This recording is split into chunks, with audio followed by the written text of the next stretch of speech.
Mr. President. The Majority Leader. It was certainly heartening to see so many Democrats join us yesterday in advancing a good defense authorization bill by a very large bipartisan margin. It now puts the Senate on a path to bring the bill to final passage tomorrow. Once that happens, the Senate will have taken a significant step toward doing right by the men and women who risk everything to protect us. This is certainly good news, but it's not the end of the story either. Because while the defense authorization bill makes promises to our troops, it's the defense appropriation bill that actually fulfills those promises. That's just the bill we'll consider next. I would expect everyone who votes for the defense authorization bill would also want to support moving to defense appropriations, because I'm sure every Democratic colleague who just voted to make promises to our troops will want to help us actually fulfill those promises by voting for the defense appropriations bill as well. They might look to the example Democrats just set in the House of Representatives last week. House Democrats appeared to understand just how cynical it would have been to make promises and then not fund them, which is why we saw dozens join with Republicans to pass defense appropriations.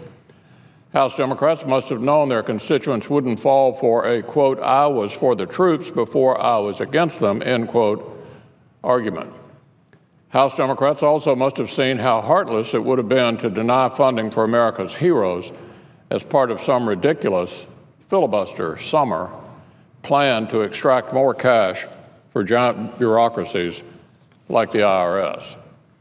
I have to think that Senate Democrats would see things the same way. Judging by what we just saw last week in the Senate Appropriations Committee, there's no reason to think otherwise.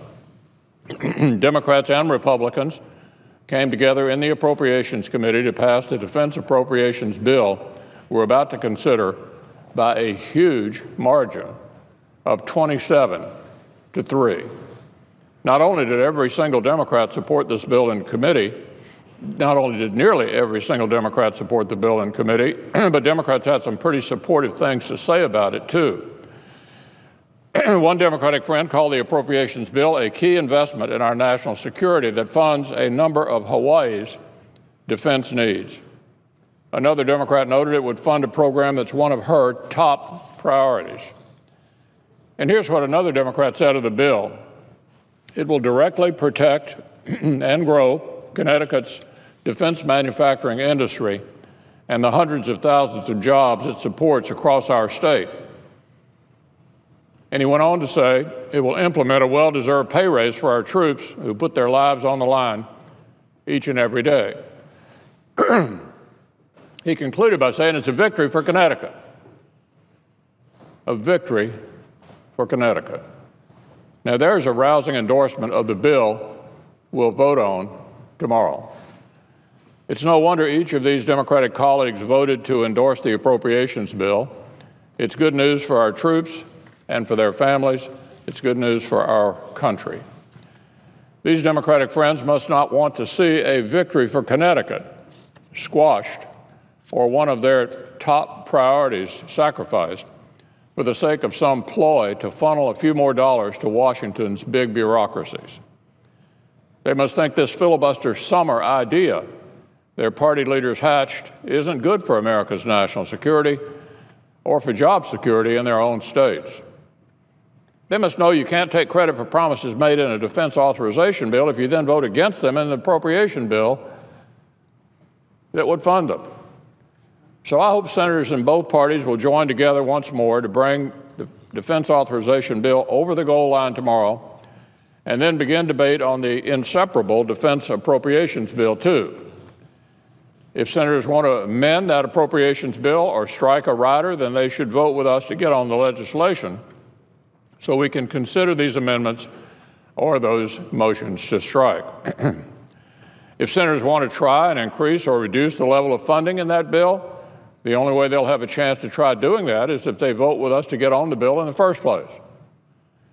So bring us your ideas. Bring them on out. Let's debate them.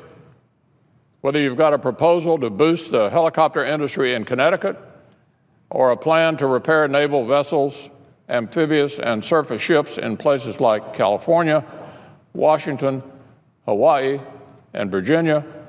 The only way to ensure ideas like these are considered is by voting to open debate on the appropriations bill, and the only way to ensure they won't be heard at all, is by voting to filibuster. That wouldn't be good for anyone. So let's not kill the opportunity to even have those debates. Because here's what we know. The young men and women of our volunteer force don't need a summer packed full of Democratic filibusters, and they certainly don't need a Democrat shutdown surprise in the fall. All they ask for are the weapons, the training, and the skills they need to prevail on the battlefield. We can give it to them. We're almost there. Democrats already joined with Republicans to make a promise to the troops. And with just a little more good bipartisan work, we'll see Democrats join with Republicans to fulfill those promises. I have to think that they will, because failing to do so would mean making empty promises to both constituents and to our troops.